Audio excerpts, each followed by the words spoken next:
I'm Dr. Elisa Bear. I'm a pediatrician, but you probably know me best as the car seat lady. Today, March 21st, 2011, the American Academy of Pediatrics published new guidelines regarding keeping children safe in cars.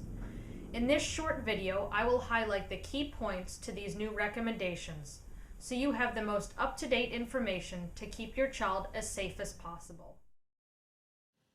The new recommendations are divided into 5 key transition points, which as you can see here are rear-facing, forward-facing, boosters, shoulder lap belts in the back seat, and lastly, shoulder lap belts in the front seat. The Academy highlights that every step down decreases your child's level of protection, so don't rush to transition to the next step. The biggest change to come from the Academy is the recommendation that kids remain rear-facing until at least 2 years of age, because studies show that older kids, even 2-year-olds, are 5 times safer riding rear-facing than forward-facing. There is almost no chance of a brain or spinal cord injury when your child rides rear-facing. There are 2 types of seats that go rear-facing: infant-only seats, the bucket-type seats that have a carrying handle, and convertible seats, which start out rear-facing and then later change or convert to forward-facing. While many infant-only seats are now going to 30 to 35 pounds, we are not expecting 2-year-olds to ride in infant seats. Rather, they should ride in a convertible seat. To make your toddler happier in the car, sit the car seat more upright, and when possible, remove the vehicle's headrest so the child has the best view possible out the back window. What about their legs, you're probably thinking?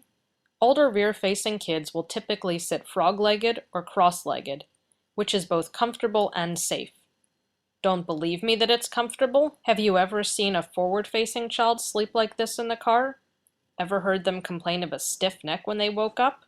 Your toddler's legs will be comfortable for the same reason this forward-facing child's neck is comfortable, because their joint spaces aren't fully formed, which makes young kids flexible in ways that even the best trained yogi in the world would only dream of.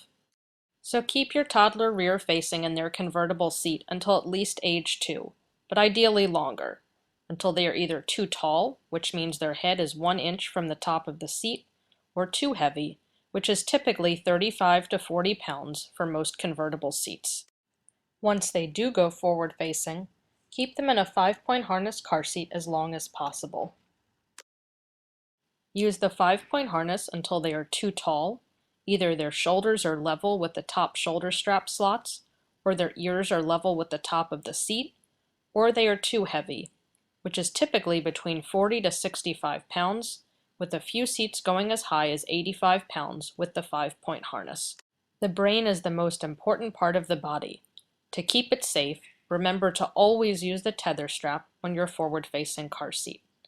Every forward-facing car seat has a tether strap, and it connects the head of the car seat to a designated anchor in the frame of the car. As this photo from an actual crash test shows, the tether typically decreases how far the child's head moves forward in a crash by 6 to 8 inches. This 6 to 8 inches can mean the difference between your child's head hitting something hard, like the back of the front seat or the door frame, and not. Note, the tether is the T in the latch system, but it gets used regardless of whether you are using the vehicle seatbelt or the lower latch strap to secure the car seat to the car. Kids who have outgrown their forward-facing car seats need boosters to keep the vehicle seatbelt properly positioned, low on the strong hip bones and snugly across the chest and collarbone. Kids should use a booster seat until they can pass the 5-step test, which is typically not until age 8 to 12. Step 1. Does the child sit all the way back against the vehicle seat? Step 2. Do the child's knees bend comfortably at the edge of the vehicle seat? Slouching while watching TV on the couch is fine, but slouching in the car is very dangerous, as it brings the lap belt up over the strong hip bones and into the soft, vulnerable abdomen, leading to a pattern of injuries known as seatbelt syndrome. Injuries to the lower spinal cord, intestines, kidneys, liver, bladder, and spleen. Boosters prevent slouching by giving the child a shorter seat pan. Slouching also creates a very large gap between the back of the vehicle seat and the child's back, which makes the seatbelt way too loose for the child's body, which in a crash allows the child's head to move excessively far forward, as you can see in this graphic, comparing the head movement of a child in a booster seat to the head movement of a child slouching. The child slouching moves far enough forward that their head is likely to hit hard structures in the car. Step 3. Is the lap belt as low as possible, touching the thighs? Again, you want the lap belt on the strong hip bones, far away from the soft abdomen. Most boosters have armrests. They are there to prevent the lap belt from sliding up into the abdomen. Step 4. Does the belt cross the shoulder between the neck and the arm? Please note, the shoulder belt rubbing the neck will not injure a child in a crash, but because it is uncomfortable, kids will typically put the belt behind their back or under their arm, both of which are very dangerous, as doing so removes all protection for the head and chest. In this graphic, you can see how far forward the child's head moves when they've placed the belt behind their back or under their arm, compared to the child in a booster seat. And step 5, can the child stay seated like this for the entire trip? If you can say yes to all 5 steps, the child is ready to transition to using the vehicle's shoulder lap belt without the booster. While all new cars are required to have shoulder belts in all positions, many older vehicles still have lap belts in the center of the back seat. Kids in boosters, and older kids and adults in just seatbelts, should always use a shoulder belt to provide the best protection for their head and chest.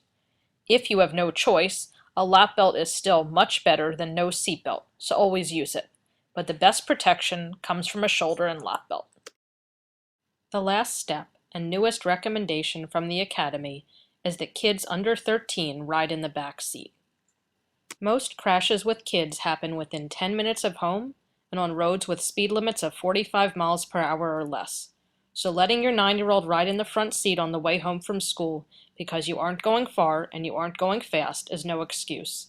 Kids belong in the back seat. Remember, every step down is a decrease in your child's safety. Don't rush them to the next step. Keep them as safe as possible for as long as possible. Visit us online at thecarseatlady.com for lots more information.